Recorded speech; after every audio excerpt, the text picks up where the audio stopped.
Hello, and welcome back to another Chris McPherson Show Daily Dose. It is time to talk some round ball action and pick apart what has come from the Matildas friendlies against New Zealand, our trans-Tasman rivals, over the last few days. But of course, if you're just joining us for the first time or you haven't already, make sure to hit subscribe down below or on your favourite podcast platform, wherever you're tuning in. Give it a like as well. And if you're watching on YouTube, get involved in the comments. Let us know where we've got it right and where we've got it wrong as we go along with this episode. But as I said, we're going to talk some round ball action. When we talk round ball action, we get in touch with our friends at Round Ball Australia and welcome in Lachlan Avil. Lachie, good to have you. Thank you, Chris. Yes, it's good to be here. Good performance from the Tillies across this November/December window. Looking forward to a very, very big 2026 with the Home Asian Cup, of course. Well, that's it. We've got a Home Asian Cup to lead towards, and obviously we know how the general public responded in droves when we had the World Cup. So there's a lot of excitement starting to build. It's only, 3 months away now, so we're really on the countdown inside 100 days, and we've had these two friendlies. Friday night, we made the Matildas, I think it's fair to say, made quite a statement with a 5-0 that could have been a 6-0 win. A little more reserved or conservative, some are sort of suggesting, with the second win, but I guess positive that they're winning to start with. Yeah, I'm not sure if I agree with the more conservative angle, to be honest. In Adelaide, I still think they played really, really well. They just didn't quite happen to score the same amount of goals. But I think building off the positivity and getting, the general Australian public excited about the Matildas again. Obviously, there have been some difficult times, whether it be the performances at the Olympic Games and underperforming towards the end of Tony Gustafsson's range, and then, waiting 12 months until they appointed Joe Montemurro. It felt like there was this middle ground where the Matildas weren't really as front and centre of the kind of sporting brain as they could have been. So getting them back on Australian soil with Sam Kerr in the lineup, with Joe Montemurro getting them playing some pretty good football, there definitely seems to have been a big uptick in vibes, which I think, going into a home tournament is what you want, right? You want the home crowd really getting behind you.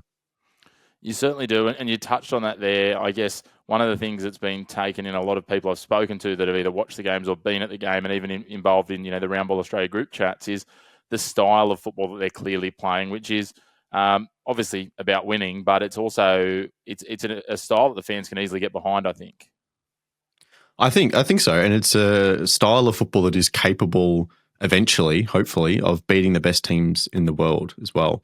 One of the big criticisms coming out of sort of the kind of middle phase off the back of the World Cup of Tony Gustafsson's time in charge of the team was that as soon as they were dealt with a team that was good at sitting back, they just were completely unable to cut through the lines and make incisive passes and open opposition up when they weren't willing to give too much in return. And I think already what we're seeing from Joe Montemuro's Matildas is an ability to do that. Now, of course, they're nowhere near the finished product. Then they shouldn't be with, only so few windows under Joe. But you can see the building blocks. You can see the willingness for players to rotate positions when they're on the ball and build up, which I'm sure the exact rotations they're doing are very prescribed, but they feel comfortable doing that and floating into different areas because they know that there will be cover in those positions. And you can have those rotations through the lines, which opens up the ability for, a Steph Catley who's come into her own at left centre back at the moment to play an incisive pass while defenders are trying to figure out who's got who. So the early building blocks are there for sure. And I think, the Australian public can get very excited about the potential of style of football like this. Well, potential is always a key word. Something, though, that people more than potentially would have gotten excited about was something you touched on just before, seeing Sam Kerr back in action in a Matildas jersey after what has been a really long wait. We know the injury dramas that she's been through, but great, I guess, just from a human story, but also from Matilda's point of view to see Sam back out on the field in Australian colours. Absolutely. I mean, she only got those 45 minutes, right, in the start of the second game, a little niggle injury. We don't want to be really testing that too much. So close to a major tournament. We've been down that road before. But good to get her on the field. And I think from a football sense, you could just see straight away the value she provides, right? She didn't exactly get opportunities in front of goal, but the opportunity to just play an exceptional pass to 100% quality off the first time touch to a teammate's advantage is just like such a fundamental football skill that is underappreciated as how hard it is to do every single time. So she would drop in and hold up the ball and play good passes.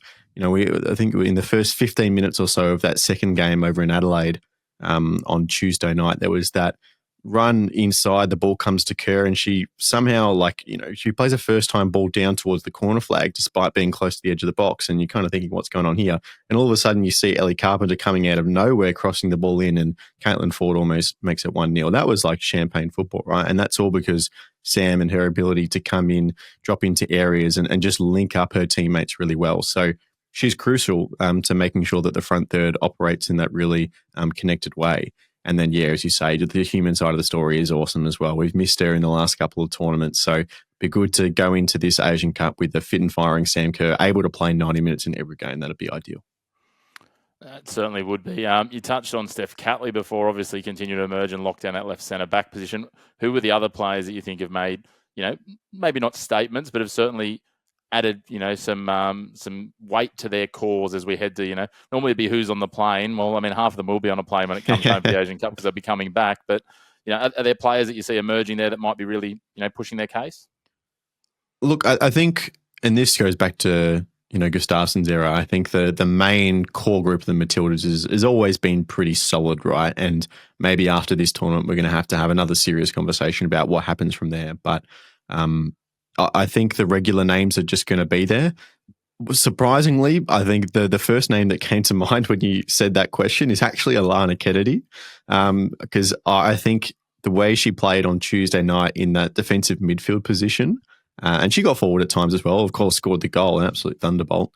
I think that suits her a lot more. Personally, I feel a lot more comfortable having her not as the last line of defence. That's probably been the main critique of her game for the Matildas over the past few years, is that she does offer those, big blunders in key moments.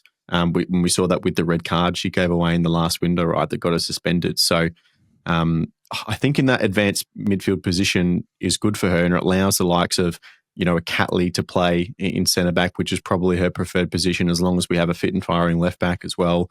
A Claire Hunt or a Winona Heatley as well in that centre back role, and then allow Kennedy to go forward. I think it works great. And then you have, Katrina Gorry probably hasn't looked as good in a Matilda's shirt as this since the World Cup. I think she was exceptional when she was playing. So it's all the usual same characters, but obviously we're seeing those kind of slight tweaks in the way they're going about it. Yeah, it was good to see Katrina. As you said, she probably hasn't been in the best form in the Matildas jersey, getting back on that score sheet in Gosford. Kyra Cooney-Cross doing what she does, just scoring ridiculous goals as well, which you talk about excitement. That'll certainly get the crowd on their feet.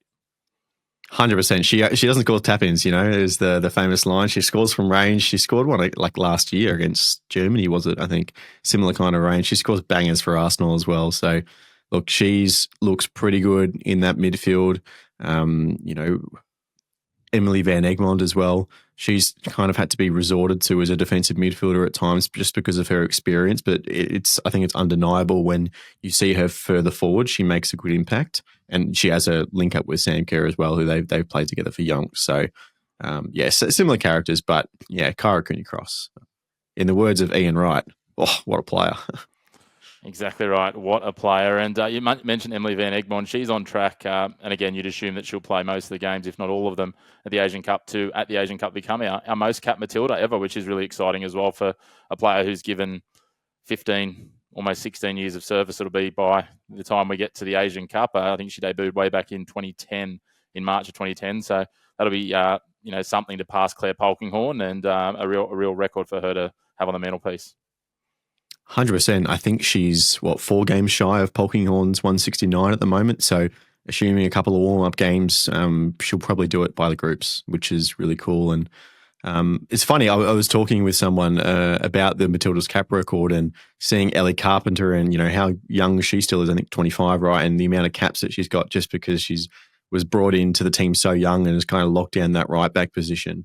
I'm sure she'll get it one day. And then I looked at the list and saw Van Egmond sneaking up on Polk. So yeah, that's going to be really cool for her to get hopefully early in the Asian Cup, and then we can put it to bed, go win the thing, and then we can celebrate more afterwards. Well, it can't quite be to the day, but I just had a quick look while you were going through that, and it could be 1 day short of 16 years. She made her debut on the 6th of March 2010 in Brisbane.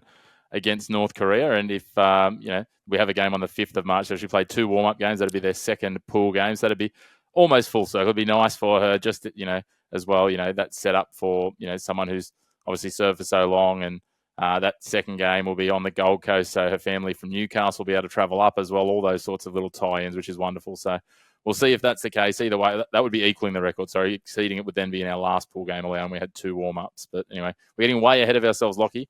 You touch on that. Obviously, that will be the next sort of piece for the Matildas is whatever warm-up games are scheduled in the lead up to that tournament, which, as I said, our first pool game is the 1st of March. So we're 3 days past 3 months to go till the tournament. So not just under 90 days. Yeah, really short. The squad will be named in probably early mid-February, I think was said on the broadcast last night. So, there's only 2 months really and a little bit until we learn the squad and then those warm-up games and then it's on. But the thing about the Asian Cup, and this is where it's going to be different for a lot of people who probably haven't watched this competition before if they're part of this, post-Australia World Cup era of the Matildas, is that the Asian Cup can be a bit of a janky tournament. It's not going to be out of the gate Matildas coming up against strong opposition. Like Matildas should get through the groups comfortably. And then there's your handful of 4 or 5 teams like your Japans, your North and South Koreas that are really going to be that stern test. So there is an opportunity to build into the tournament as well, which I think is important, especially given Joe and his circumstances coming into the team so late. You're going to have those warm-up games, and then assuming as we do, like we should just with the natural quality of our players get through the group stage, you still have those games to really get into a groove as well. So hopefully by the time we get to those quarters, semi-finals, finals, they're really kicking at full gear. Yeah, when you look at that draw, of course, we've got the Philippines first who are emerging. We then go to Iran, who are one of the lower-ranked teams in the Asian Cup, and then we finish our pool. We should know at that point, what we need in that last game. But we do come up against South Korea, which is probably a good test heading into those stages. So it kind of shapes reasonably well for exactly that strategy you're talking about. Yeah, 100%. Build into it, get South Korea in the last group game, and that's the test moving forward. And then knockout football is knockout football. And if you just happen to get one of those nations in the first round, who knows what will happen. So it's unforgiving. Certainly is, but it's exciting stuff. It's on home soil. Speaking of big tournaments, of course, we'll move very quickly as we wrap up. Something a little bit closer to focus on Saturday morning. I think it is about 4 a.m. We will know our fate for the men's side. The Socceroos World Cup draw, well, everyone's World Cup draw, not just ours, will be performed. And there's been a lot of permutations and possibilities and some very dodgy simulations occurring in the lead up. But it'd be good to finally know what we're looking forward to and listening to how the Aussie press and the English press for your other heritage will both try and sell that we're both in a pool of death of some sort. Yeah, exactly. Of course, 4 a.m. is the scheduled time for the start of the draw. Who knows, Gianni, how long he'll be on the stage for talking. Maybe by the time we wake up at 6 or 7 o'clock, we might get to still see it live. Who knows? But this is, a World Cup draw is one of the things that absolutely exposes me as just a football nerd going through all the different rules and regulations and permutations and my different theories as to what a good draw is for the Socceroos and the fact that, without going into the weeds too much, the actual letter of your group matters now in a World Cup that takes some third place getters in the groups, but not all. It really does matter what letter you have in terms of your round of 32 matchup, which, assuming that the Socceroos' goal is to win a knockout game, which they've never done before, really, really matters. So you're looking out for the group letter. You obviously have we can't play Asian teams. We have to have at least one European team.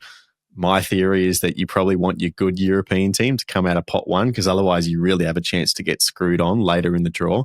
Imagine getting an Italy out of the playoffs in pot 4 rather than New Zealand. Like that's a pretty big swing in difficulty. So there's lots of different theories and opinions. I definitely have my own, but I'm really looking forward to it because then we know what's coming next June, July, and we can start to look forward to the tournament. And it's just, it's a really exciting time because you can start to picture, Aiden Rustic and the Toure brothers going up against, your likes of your Mbappes or your Lamine Yamals in Spain or something. So, it's pretty cool. Look, I've got my wish list already, and it'll become very clear, the sort of theme I'm going for here, but it's just our rivals. So I just want England, South Africa, and New Zealand. Yeah, I like it. Okay, pool, right? I'm absolutely on board with England. I think I would love that. Could be some great content opportunities with, Jacob, as we know, is full on English, more so than he is Australian, part of the Roundball group. But that'll be fun. New Zealand would be good as well. Just that rivalry. And it's that pot 3 team really could come from absolutely anywhere, which is probably going to be. That pot 3 is 3 of the bottom 4 teams are all Asian, with Uzbekistan, Qatar, and Saudi Arabia all in there. That's why I kind of like South Africa. There's obviously a natural rivalry. We don't want to get Norway and end up against bloody Haaland. That'll hurt me as a Man City fan. But anyway, We'll know lots more on Saturday morning. Can't wait for that. Then we can pick it all apart. And I'm sure Roundball Australia will be doing a debrief over the weekend of that, which, as always, is your place to get the in-depth stuff. This is just scratching the surface. Lockie and the team pick apart absolutely everything. If you haven't already, go and check them out and subscribe. But Lockie, as always, a big thank you for your time unpacking the Matildas and chatting a bit of Socceroos as well. Pleasure as always, mate. A big thanks to you all for tuning in. Again, great to have you on board. If you haven't already, hit subscribe down below. Follow us along on your social media channels to keep up in between episodes at The Chris Mack Show. You can find us on your favourite social media platforms. Until next time, a huge thank you for tuning into your home of the black and white of sport. No grey opinions here.